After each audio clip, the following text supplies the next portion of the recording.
बिस्मिल्लाहिर्रहमानिर्रहीम। मैं Malik Umair career counselling के चैनल से आपके साथ मुखातिब हूँ। आज एक इंतहाई अहम वीडियो के साथ। मुअज़्ज़ज़ व्यूअर्स, हमने पिछले चंद वीडियोज़ के अंदर मुख्तलिफ़ किस्म की कैरियर काउंसलिंग के हवाले से अहम चीज़ों की तरफ रहनुमाई की है। आज हम नौजवानों के लिए, खुसूसन उस तबके के लिए जो मुलाज़मत के हुसूल के लिए अपनी मुख्तलिफ़ तरह की कोशिशें करते हैं, लेकिन अच्छी और पुरसुकून जॉब जो है वो उनका मुस्तकबिल नहीं बन सकती। उनकी क्या वजूहात हो सकती हैं, या किस तरह ख़ुद को किसी कंपनी के सामने, किसी इदारे के सामने रिप्रेजेंट करना चाहिए, उसके लिए किन किन बुनियादी अवामिल की, किन किन बुनियादी चीज़ों की ज़रूरत पड़ती है, उस पर हम बात करते हैं। सबसे पहले इंतहाई अहम चीज़ ये होती है कि हमारा नौजवान तबका अक्सर चंद पढ़े लिखे लोग भी, नौजवान भी ये गलती करते हैं कि जब वो अपनी सीवी बनवाते हैं तो वो ख़ुद ज़हमत नहीं करते, तकलीफ़ नहीं करते कि अपनी सीवी को ख़ुद बनाएं। वो मार्केट में बैठे हुए जो हमारे कंपोज़र्स होते हैं उनके पास जाते हैं, कंप्यूटर ऑपरेटर से कहते हैं कि जी आप मेरे लिए कोई सीवी बना दें। तो उनके पास पहले से ऑलरेडी एक फॉर्मेट बना होता है, उसमें से उसका नाम कट कॉपी पेस्ट करते हैं, पर्सनल इन्फॉर्मेशन लेते हैं, बाकी जूं का तूं जो सीवी में लिखा होता है वो सारे का सारा उसको लिख के उसको प्रिंट निकाल के दे देते हैं और कहते हैं ये आपकी सीवी है। और नादानी की भी इंतहा होती है, हम लोग उसी ही सीवी को लेके मुख्तलिफ़ जगह पे चले जाते हैं। याद रखें, जब आप अपनी ज़ाती सलाहियतों को, आप अपनी ज़ाती महारतों को अपनी सीवी में मेंशन नहीं करेंगे तो आपका तासर सामने वाले की तरफ क्या जाएगा? वो तो देखते ही पहचान जाएगा कि जो इस सीवी में लिखा हुआ है ये इस शख्स की काबिलियत के साथ मैच नहीं कर रहा। या तो वो जो चीज़ें आपकी सीवी में लिखी हुई हैं, तो आपसे जब वो सवालात पूछेगा, आपकी सीवी के मुतल्लिक मालूमात लेगा, आपसे ख़ुद पूछेगा, तो चंद लम्हों में वो सादी सी बात है, दूध का दूध और पानी का पानी हो जाना है। उस सूरत पे आपको बहुत बड़ी शर्मिंदगी का सामना होता है, और अक्सर यूँ होता है। दूसरी बात यह है कि जब आप अपनी सीवी बनवाएं तो आप अपनी सीवी को अच्छे तरीके से मुरतब करें।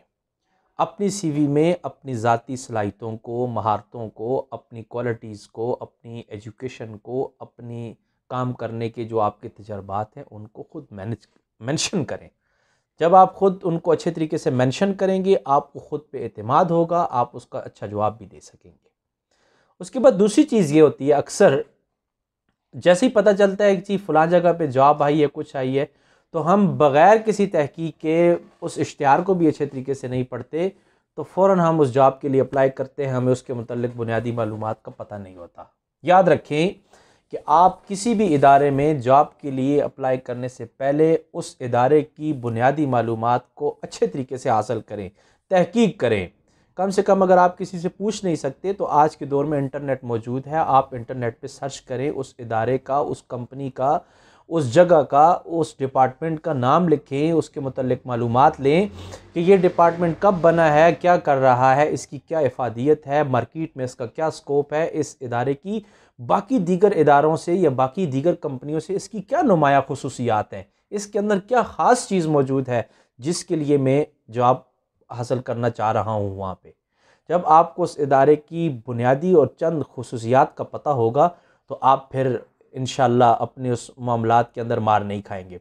इसी तरह दूसरी चीज़ ये है कि जब आप किसी भी जॉब का इश्तिहार पढ़ते हैं अखबार के अंदर, या आपको इंटरनेट पे मिलता है या कुछ भी, तो आप उस इश्तिहार को अच्छी तरह पढ़ें। उस इश्तिहार में जो काबिलियत लिखी हुई है और जो तजर्बा मांगा हुआ है और जिन चीज़ों के लिए मांगा हुआ है उसको सामने पहले पढ़ें और उसके मुताबिक अपनी सीवी को बनाएं। आपने सीवी एक दफ़ा बनाई है और पूरा साल अपने पास रखी है, आप जो भी जॉब आती है आप उसी सीवी को उठाते हैं और हर जॉब के लिए उसी सीवी को अप्लाई कर देते हैं।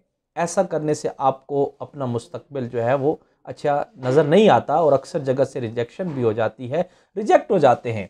इसलिए अपनी सीवी को, उस इश्तिहार को पढ़ने के बाद देखें, जायज़ा लें, क्या आपकी काबिलियत उस लेवल की है जो इश्तिहार में मांगी गई है?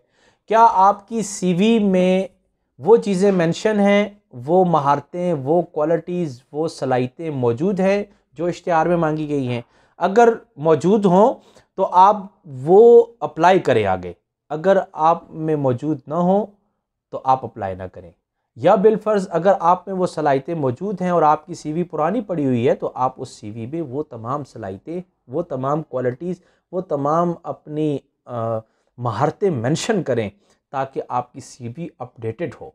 इसी तरह जब आप किसी भी इदारे में, किसी भी जगह पे चले जाते हैं, इंटरव्यू के लिए जाते हैं, तो आपकी सीवी, आपके अल्फाज, ये दो चीज़ें जो हैं वो बैक वक्त दोनों का मैच होना ज़रूरी होता है। अगर आपकी सीवी में कुछ लिखा हुआ है और आपके अल्फाज कुछ कह रहे हैं तो फिर दोनों के अंदर मुताबिकत नहीं रहती। आपके अंदर जब इंटरव्यू में आपसे सवाल पूछे जाएं तो आपकी सीवी में मौजूद जो चीज़ें हैं वो आपको मुकम्मल तरीके से पता होनी चाहिए कि मेरी सीवी में क्या कुछ लिखा हुआ है। ऐसा ना हो कि आपकी सीवी से मुतल्लिक कुछ आपसे पूछा जाए और आपको पता ही ना हो कि मेरी सीवी में लिखा हुआ क्या है। तो इसलिए अपने आप को सीवी में लिखने के साथ साथ ख़ुद को अच्छे अल्फाज में रिप्रेजेंट भी करें, दूसरे के सामने ख़ुद को नुमायाँ करें, अपने मुतल्लिक उसको अच्छे अल्फाज में बताएं ताकि सामने वाले को पता चल सके। इसी तरह अपनी सीवी में इनफरादियत पैदा करें। जिस तरह पहले मैं अर्ज़ कर चुका हूँ कि एक ही सीवी बनाई और सब मुलाजमतों के लिए वही अप्लाई कर रहे हैं, तो इस तरह ना करें।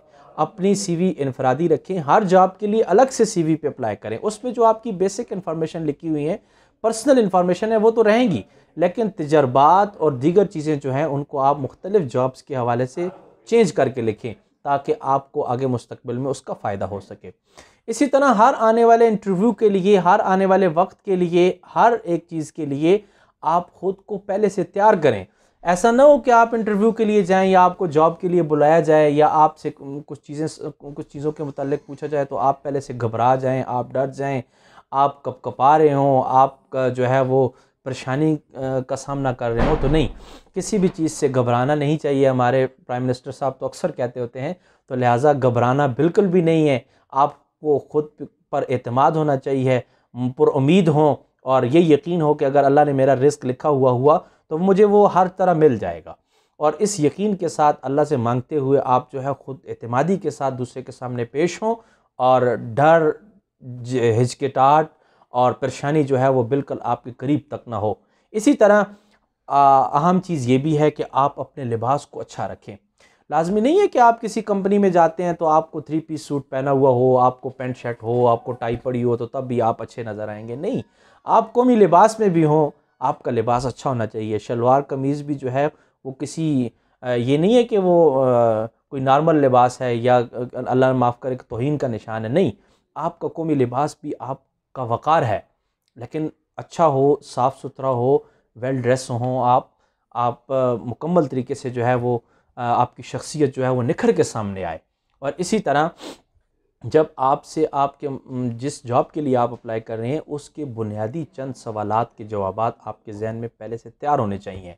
आप उस जॉब के मुतल्लिक, जिस तरह मैंने पहले बताया कि आप इदारे के मुतल्लिक मालूमात लेंगे, इसी तरह उस जॉब के मुतल्लिक भी बेसिक इन्फॉर्मेशन आपको पता होना चाहिए कि इस जॉब का क्या, जिस जॉब के लिए मैं अप्लाई कर रहा हूँ उसकी क्या ज़िम्मेदारियाँ हैं और मुझे क्या करना होगा और किस तरह से मैं अपनी ज़िम्मेदारियों को पूरा करते हुए अपनी कंपनी को, अपने इदारे को ज़्यादा से ज़्यादा फ़ायदा दे सकूँगा। जब आप इस तरह के सवालात को पहले से ज़हन में तैयार रखेंगे तो यकीन है कि आप कामयाब हो जाएंगे। इसी के साथ आप हमेशा अपने मुस्तकबिल की बेहतरी के लिए अल्लाह से भी मांगते रहें, ख़ुद को भी बेहतर से बेहतर तैयार करें और अल्लाह पे यकीन रखते हुए जो भी मौका आपको मिले उसके लिए बेहतरीन अंदाज में ख़ुद को पेश करें। अल्लाह ताला से दुआ है कि अल्लाह ताला आपको ज़िंदगी के हर मैदान में कामयाब करे। आज की इस वीडियो के साथ आपसे इजाज़त चाहते हैं। अल्लाह हाफ़िज़।